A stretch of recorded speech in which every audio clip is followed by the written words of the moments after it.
Hello, this is Nathan Wood, pastor of North Dayton Baptist Church, and welcome to day 91 of the McShane Reading Plan, April the 1st, no foolin'.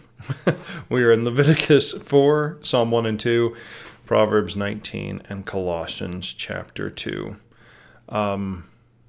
Good group of scriptures today. Of course, I've never met a bad bunch of scripture.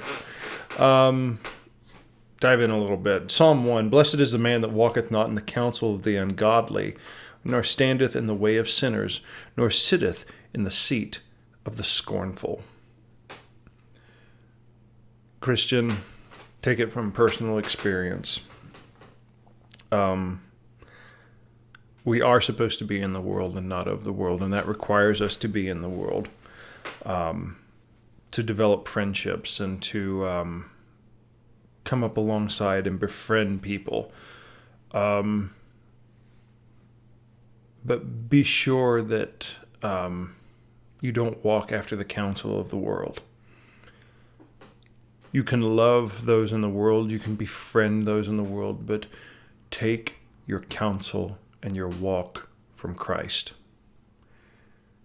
It is so easy to be tempted to walk in the ways of the world and follow the logic of the world and follow the emotional and ideological flow of the world system. So easy. And it's interesting because if you walk in the counsel of the ungodly and stand in the way of sinners, you will end up sitting in the seat of the scornful.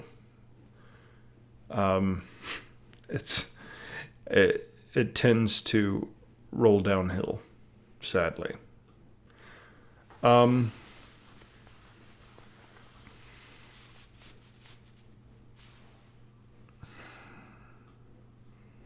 Let's look at a couple verses in Proverbs 19 here right now.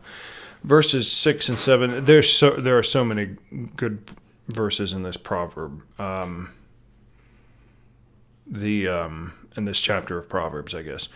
I think last year I might have gone over more of them. I have a whole bunch of highlights in different colors. I want to zero in on verses 6 and 7. Many will entreat the favor of the prince, and every man is a friend to him that giveth gifts. All the brethren of the poor do hate him. How much more do his friends go far from him? He pursueth them with words, yet they are wanting to him. Bless me, sorry, I had to sneeze.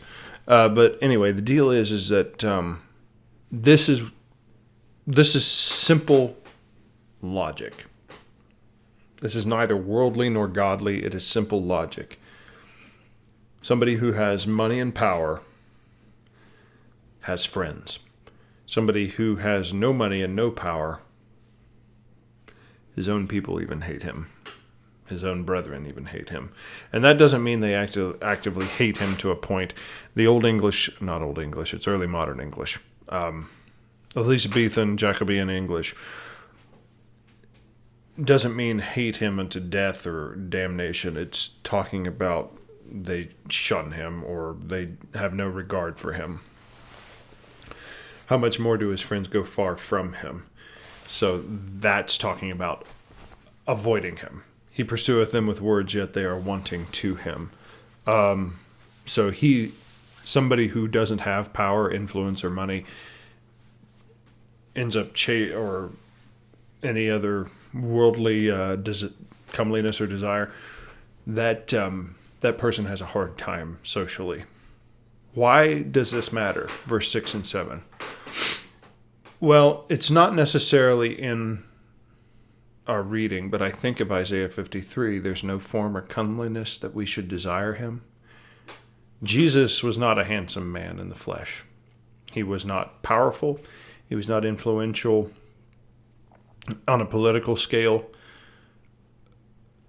All of his attraction was for those who had a heart for the Lord, for those who had an ear who would hear him.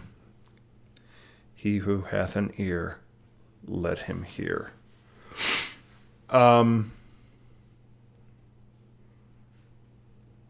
You see, like Colossians 2, Paul tells us, men can beguile us with enticing words, with philosophy and vain deceit, traditions of men, rudiments of the world, verse 8. It's very easy to get people off track. And the world is very beautiful. Satan tried to tempt Christ himself with the beauty of the world and the lust of the world. People would not be tempted by the things of the world if they were not beautiful to behold and enticing. But it's the path of destruction.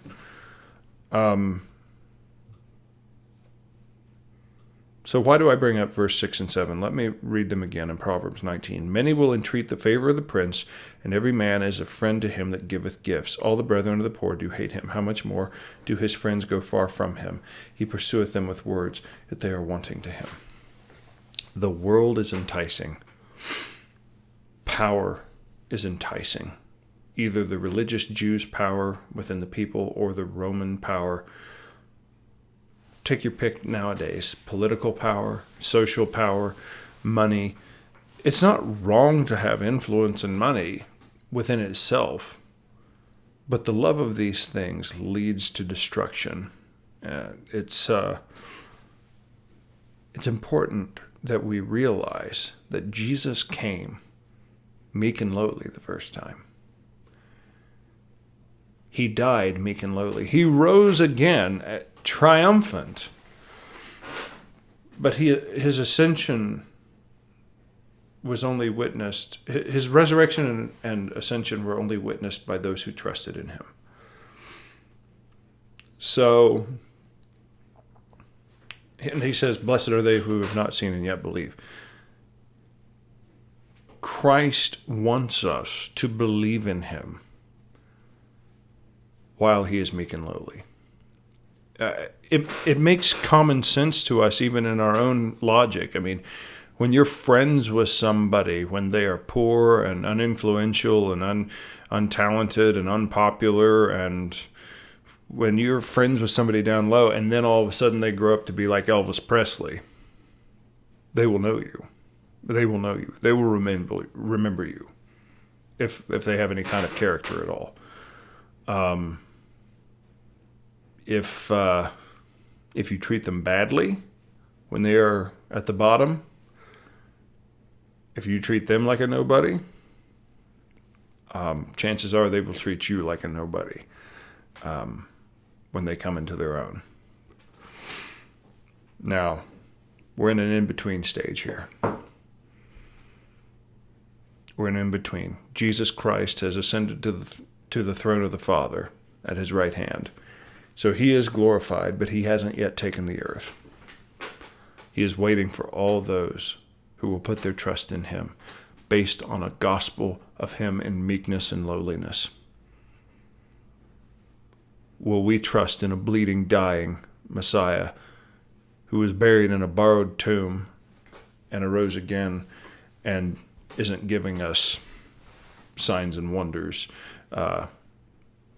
like magic tricks every day? Are we going to trust that Jesus? Because if we wait to see the shining, powerful, rod of iron King Jesus riding on a white horse, if we wait for that, it will be too late. If we wait to see him in his glory and then say, oh, I will bow to you, absolutely, Lord, that will be too late. That's where we find Psalm 2.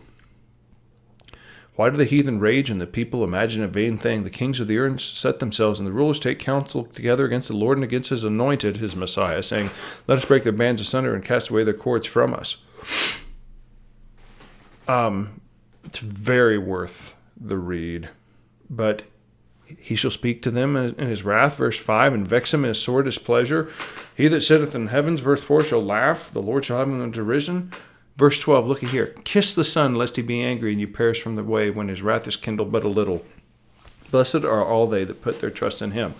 Folks, there are going to be people in the end bowing the knee to him, wanting to kiss him, wanting to pay him homage and obeisance, they will want to recant on all their life work, whether they die and then go to the judgment, or whether they are found on the earth and then go to the judgment. One of the two. There are going to be people, and those who have died without Christ now are right there. But there will be people when Christ comes back, and they will be like, oh my gosh, if only I could have bowed to meek and lowly Jesus. If only I could have been a friend to him in his lowliness and his suffering. Now that he is here in his glory, now that he is here in his kingship, coming into his own, it is too late for me. It is too late for me. Don't be there. Don't be there. Be the friend. See, it's easy for worldly wisdom to say all the brethren of the poor hate him, but many will entreat the favor of the prince. That's obvious. The prince has come in meekness and lowliness. If you haven't already, accept him in his lowliness, because that lowly Jesus is the priest at the right hand of the Father, and he's going to sit on David's throne one day. You must accept him now. You must accept him now, or you will take no part in him. Please, please. He loves you. He longs to be near you. He longs to have you for eternity. But friends, if you will not take him meek and lowly, he will spew you out of his mouth. Please, trust in Jesus today. We love you. Have a good day.